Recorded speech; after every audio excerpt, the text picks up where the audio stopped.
ಮಾಡಾಳ್ ವಿರೂಪಾಕ್ಷಪ್ಪ ಮನೆ ಹಾಗೆ ಆತನ ಪುತ್ರನ ಮನೆ ಅದರ ಜೊತೆಗೆ ಕಚೇರಿ ಮೇಲೆ ದಾಳಿಯಾದಂತ ಸಂದರ್ಭದಲ್ಲಿ ಹತ್ತತ್ರ 8 ಕೋಟಿಯಷ್ಟು ಹಣ ಸಿಕ್ಕಿರುವಂತದ್ದು. ಲೋಕಾಯುಕ್ತ ದಾಳಿಯಲ್ಲೇ ಅತಿ ದೊಡ್ಡ ದಾಳಿ ಅಂತ ಹೇಳಲಾಗ್ತಾ ಇರುವಂತದ್ದು. ಈ ಪ್ರಕರಣವನ್ನ ನೋಡಿ, ಇನ್ನೂ ಕೂಡ ನಿಮ್ಗೆ ಆ ದೃಶ್ಯಾವಳಿಗಳಲ್ಲಿ ತೋರಿಸ್ತಾ ಇದೀವಿ. ಹಣವನ್ನ ಯಾವ ರೀತಿಯಾಗಿ ಕೌಂಟ್ ಮಾಡ್ಲಾಗ್ತಾ ಇತ್ತು ಅಂತ. ಈಗ ಮನೆ ಮೇಲೆ ದಾಳಿ ಆಗುವಂತ ಸಂದರ್ಭ ಬೇರೆ, ಆದ್ರೆ ಲಂಚವನ್ನ ಪಡೆಯುವಂತ ಸಂದರ್ಭದಲ್ಲಿ ಸಿಕ್ಕಾಕೊಳ್ಳುವಂತದ್ದು ಕೂಡ ಬೇರೆ. ಆದ್ರೆ ಇಲ್ಲಿ ಎರಡೂ ಕೂಡ ಆಗಿದೆ. ಒಂದು ಲಂಚವನ್ನ ಪಡ್ಕೊಬೇಕಾದ್ರೆ ಸಿಕ್ಕಾಕೊಂಡಿರುವಂತದ್ದು, ಅದರ ಜೊತೆಗೆ ಮನೆ ಮೇಲೂ ಕೂಡ ದಾಳಿ ಆಗಿದೆ. ಅಟ್ ಎ ಟೈಮ್ ಎರಡೂ ಕೂಡ ಮಾಡಿದ್ದಾರೆ ಲೋಕಾಯುಕ್ತದವರು. ಈ ಸಂದರ್ಭದಲ್ಲಿ ಟೋಟಲ್ ಆಗಿ 8 ಕೋಟಿಯಷ್ಟು ಹಣವನ್ನ ಸೀಸ್ ಮಾಡಲಾಗಿದೆ. ಯಾವುದೇ ರೀತಿಯಾದಂತ ದಾಖಲೆಗಳಿಲ್ಲದಂತ ಒಂದು ಹಣ ಇದು ಅನ್ನುವಂಥದ್ರ ಬಗ್ಗೆ ಸದ್ಯಕ್ಕೆ ಮಾಹಿತಿ ಸಿಗ್ತಾ ಇರುವಂತದ್ದು. ನಾವು ಆಲ್ಮೋಸ್ಟ್ ಹಣ ಸಿಕ್ಕಂತ ಟೈಮ್ನಲ್ಲಿ, ಈ ಹಿಂದೆ ಎಲ್ಲ ದಾಳಿ ಆದಂತ ಟೈಮ್ನಲ್ಲೆಲ್ಲ ನೋಡ್ತಾ ಇರ್ತೀವಲ್ಲ, ದೊಡ್ಡ ಮಟ್ಟದಲ್ಲಿ ಚಿನ್ನ ಕೂಡ ಸಿಗುತ್ತೆ, ಬೆಳ್ಳಿ ಕೂಡ ಸಿಗುತ್ತೆ. ಅದಿನ್ನೂ ಎಷ್ಟೆಷ್ಟಿದೆಯೋ ಗೊತ್ತಿಲ್ಲ, ಅದೆಷ್ಟೆಷ್ಟು ಸಿಗುತ್ತೋ ಗೊತ್ತಿಲ್ಲ. ಚನ್ನಗಿರಿಯ ಶಾಸಕ ಮಾಡಾಳ್ ವಿರೂಪಾಕ್ಷಪ್ಪ, ಎಲೆಕ್ಷನ್ ಟೈಮ್ ಬೇರೆ ಇದು. ಎಲೆಕ್ಷನ್ ಟೈಮ್ನಲ್ಲಿ ಬಿಜೆಪಿಗೆ ಸಹಜವಾಗಿ ಮುಜುಗರವನ್ನ ತರುತ್ತೆ ಈ ಪ್ರಕರಣ. ಯಾಕಂದ್ರೆ ಈಗ ಆಲ್ರೆಡಿ ಕೆಪಿಸಿಸಿ ಅಧ್ಯಕ್ಷರು ಮಾತನಾಡ್ತಾ ಇದ್ರು. ನಾವು ಮುಂಚೆ ಎಲ್ಲ ಹೇಳ್ತಾ ಇದ್ವಿ, ಹಗರಣಗಳ ಒಂದು ಪಾರ್ಟಿ ಇದು, ಹಗರಣವನ್ನ ಮಾಡ್ತಾ ಇದ್ದಾರೆ, ದೊಡ್ಡ ಮಟ್ಟದಲ್ಲಿ ಹಗರಣ ನಡೀತಾ ಇದೆ, 40% ಕಮಿಷನ್ ಅನ್ನ ತೆಗೆದುಕೊಳ್ತಾ ಇರುವಂತದ್ದು, 40% ಸರ್ಕಾರ ಅಂತೆಲ್ಲ ಆರೋಪವನ್ನ ಮಾಡ್ತಾ ಇದ್ರು. ಅದರ ಜೊತೆಗೆ ಮತ್ತೊಂದು ದೊಡ್ಡ ಅಸ್ತ್ರ ಸಿಕ್ಕಂತೆ ಆಗ್ತಾ ಇದೆ ಕಾಂಗ್ರೆಸ್ ಮತ್ತೆ ಜೆಡಿಎಸ್ಗೆ. ಬಿಕಾಸ್ ಸ್ವತಃ ಬಿಜೆಪಿ ಶಾಸಕನ ಪುತ್ರನೇ ಸಿಕ್ಕಾಕೊಂಡಿರುವಂತ ಹಿನ್ನೆಲೆಯಲ್ಲಿ ಇದು ಸಹಜವಾಗಿ ರಾಜಕೀಯವಾಗಿ ಅಸ್ತ್ರ ಆಗೇ ಆಗುತ್ತೆ. ಯಾವುದೇ ರಾಜಕೀಯ ಪಕ್ಷಕ್ಕಾದ್ರೂ ಕೂಡ ಅಷ್ಟೇ, ಅದನ್ನ ಕಾಂಗ್ರೆಸ್ ಜೆಡಿಎಸ್ ಬಳಸ್ಕೊಳ್ತಾ ಇದೆ. ಈಗ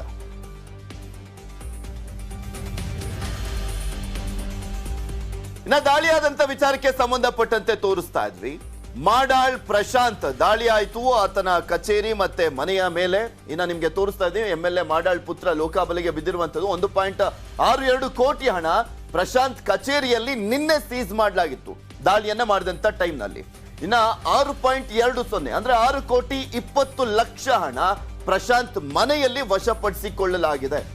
80 ಲಕ್ಷ ಲಂಚಕ್ಕೆ ಒಂದು ಡೀಲ್ ನಲ್ಲಿ ಬೇಡಿಕೆಯನ್ನ ಇಡಲಾಗಿದ್ದಂಥದ್ದು. ಈ ಮಾಡಾಳ್ ಪ್ರಶಾಂತ್ 40 ಲಕ್ಷ ಲಂಚವನ್ನ ಪಡೆಯುವಂತ ಸಂದರ್ಭದಲ್ಲಿ ಟ್ರ್ಯಾಪ್ ಮಾಡಲಾಯಿತು ಲೋಕಾಯುಕ್ತದಿಂದ. 1.22 ಕೋಟಿ ಮತ್ತೊಂದು ಡೀಲ್ನ ಹಣ.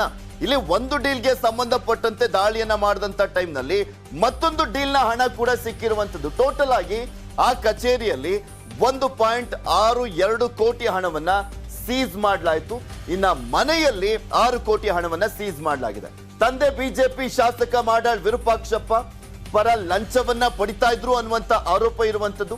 ಕರ್ನಾಟಕ ಸೋಪ್ ಅಂಡ್ ಡಿಟರ್ಜೆಂಟ್ ನಿಗಮದ ಅಧ್ಯಕ್ಷರಾಗಿದ್ದಾರೆ ಮಾಡಾಳ್ ವಿರೂಪಾಕ್ಷಪ್ಪ. ಚನ್ನಗಿರಿಯ ಶಾಸಕರು ಸೋಪ್ ಅಂಡ್ ಡಿಟರ್ಜೆಂಟ್, ಫಿನಾಯಿಲ್, ಕಚ್ಚಾ ವಸ್ತುಗಳ ಖರೀದಿಯ ಟೆಂಡರ್ ಅಂತ ಹೇಳಲಾಗ್ತಾ ಇರುವಂತದ್ದು.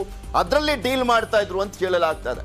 ಇದೇ ಟೆಂಡರ್ಗಾಗಿ KS ಅಧಿಕಾರಿ ಮಗನ ಮೂಲಕ ಡೀಲಿಂಗ್ ಅನ್ನ ಮಾಡಲಾಗ್ತಾ ಇತ್ತು ಅಂತ ಆರೋಪ ಇದೆ ಚನ್ನಗಿರಿಯ ಶಾಸಕರ ಮೇಲೆ. ಡೀಲಿಂಗ್ ಸಂಬಂಧ ಲೋಕಾಯುಕ್ತಕ್ಕೆ ದೂರನ್ನ ಕೊಡಲಾಗಿತ್ತು. ರೆಡ್ ಹ್ಯಾಂಡ್ ಆಗಿ ಸೀಸ್ ಮಾಡಲಾಗಿದೆ. ಸಿಕ್ಕಾಕೊಂಡಿದ್ದಾರೆ ರೆಡ್ ಹ್ಯಾಂಡ್ ಆಗಿ ಲೋಕಾಯುಕ್ತ ದಾಳಿಯನ್ನ ಮಾಡಿದಂತ ಟೈಮ್ ನಲ್ಲಿ. MLA ಮಾಡಾಳ್ ಪುತ್ರ ಲೋಕಾಬಲಿಗೆ ಹೇಗೆ ಬಿದ್ದಿದ್ದು, ಎಷ್ಟೆಷ್ಟು ಹಣ ಸಿಕ್ಕಾಕೊಂಡಿದೆ ಈ ಟೈಮ್ ನಲ್ಲಿ, ದಾಳಿ ಮಾಡಿದಂತ ಟೈಮ್ ನಲ್ಲಿ ಅನ್ನುವಂಥದ್ರ ಬಗ್ಗೆ ನಿಮಗೆ ಮಾಹಿತಿಯನ್ನ ಕೊಟ್ಟಿದ್ದಂಥದ್ದು. ಟೋಟಲ್ ಆಗಿ ಹತ್ತತ್ರ 8 ಕೋಟಿ ಹಣದಷ್ಟು ನಗದನ್ನ ಸೀಸ್ ಮಾಡಿದ್ದಾರೆ ಲೋಕಾಯುಕ್ತ ಪೊಲೀಸರು ದಾಳಿಯನ್ನ ಮಾಡಿದಂತ ಟೈಮ್ ನಲ್ಲಿ. ಅದು ದಾಖಲೆ ಇಲ್ಲ ಯಾವುದಕ್ಕೂ ಕೂಡ. ಇನ್ನ ಇವತ್ತು ಕೋರ್ಟಿಗೆ ಪ್ರೊಡ್ಯೂಸ್ ಮಾಡಿ ಮತ್ತೆ ವಶಕ್ಕೆ ಪಡೆದುಕೊಳ್ತಾರೆ ಸಾಕಷ್ಟು ವಿಚಾರಣೆ ಮಾಡುವಂತ ಹಿನ್ನೆಲೆಯಲ್ಲಿ.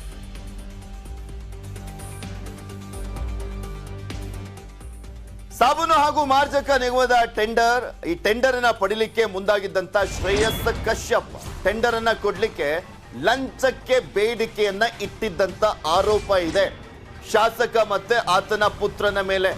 ಟೆಂಡರ್ಗೆ 80 ಲಕ್ಷ ಲಂಚದ ಬೇಡಿಕೆಯನ್ನ ಇಟ್ಟಿದ್ದಂತ ಆರೋಪ. 80 ಲಕ್ಷ ಲಂಚದ ಹಣ ತನ್ನ ಪುತ್ರ ಪ್ರಶಾಂತ್ಗೆ ಕೊಡ್ಲಿಕ್ಕೆ ಸೂಚನೆಯನ್ನ ಕೊಟ್ಟಿದ್ರಂತೆ ಶಾಸಕ ಅನ್ನುವಂತ ಆರೋಪ ಇದೆ. ದೂರುದಾರ ಶ್ರೇಯಸ್ ಕಶ್ಯಪ್ಗೆ ಸೂಚನೆಯನ್ನ ಕೊಟ್ಟಿದ್ರಂತೆ ಮಾಡಾಳ್ ವಿರೂಪಾಕ್ಷಪ್ಪ ಶಾಸಕ. ಅವರು ಸೂಚನೆಯನ್ನ ಕೊಟ್ಟಿದ್ರಂತೆ ಅಂತ ಆರೋಪವನ್ನ ಮಾಡಲಾಗಿರುವಂತದ್ದು. ಲಂಚದ ವಿಚಾರವಾಗಿ ಲೋಕಾಯುಕ್ತಕ್ಕೆ ಶ್ರೇಯಸ್ ಕಶ್ಯಪ್ ದೂರನ್ನ ಕೊಟ್ಟಿರುವಂತದ್ದು. ಶ್ರೇಯಸ್ ದೂರನ್ನ ಆಧರಿಸಿ ಪಕ್ಕಾ ಪ್ಲಾನ್ ಅನ್ನು ಮಾಡಿ ಲೋಕಾಯುಕ್ತ ರೇಡ್ ಅನ್ನ ಮಾಡಿದೆ. ಲಂಚದ ಹಣ ಪಡೆಯುವಂತ ಸಂದರ್ಭದಲ್ಲೇ ಸೀಸ್ ಮಾಡಿದ್ದಾರೆ ಲೋಕಾಯುಕ್ತದವರು. ಲಂಚದ ಹಣವನ್ನ ಪಡೆಯುವಂತ ಸಂದರ್ಭದಲ್ಲೇ ರೆಡ್ ಹ್ಯಾಂಡ್ ಆಗಿ ಸಿಕ್ಕಾಕೊಂಡಿರುವಂತದ್ದು ಪ್ರಶಾಂತ್. 40 ಲಕ್ಷ ಫಸ್ಟ್ ಮೊದಲ ಕಂತಲ್ಲಿ ಹಣವನ್ನ ಪಡೆಯುವಂತ ಟೈಮ್ ನಲ್ಲಿ ಸರ್ 80 ಲಕ್ಷ ಹಣಕ್ಕೆ ಬೇಡಿಕೆ ಇಟ್ಟಿದ್ರು, 40 ಲಕ್ಷ ಹಣವನ್ನ ಕೊಡ್ಲಿಕ್ಕೆ ಹೋಗ್ತಾ ಇದ್ದೀನಿ, ಶಾಸಕ ಈ ರೀತಿಯಾಗಿ ಹೇಳಿದ್ರು, ಅವ್ರ ಪುತ್ರನಿಗೆ ಕೊಡಬೇಕು ಅಂತ ಹೇಳಿದ್ರು ಅಂತ ದೂರನ್ನ ಕೊಟ್ಟಿದ್ರು. ಸೊ ಈ ಆಧಾರದ ಮೇಲೆ ಲೋಕಾಯುಕ್ತ ಪೊಲೀಸರು ದಾಳಿಯನ್ನ ಮಾಡಿದ್ರು.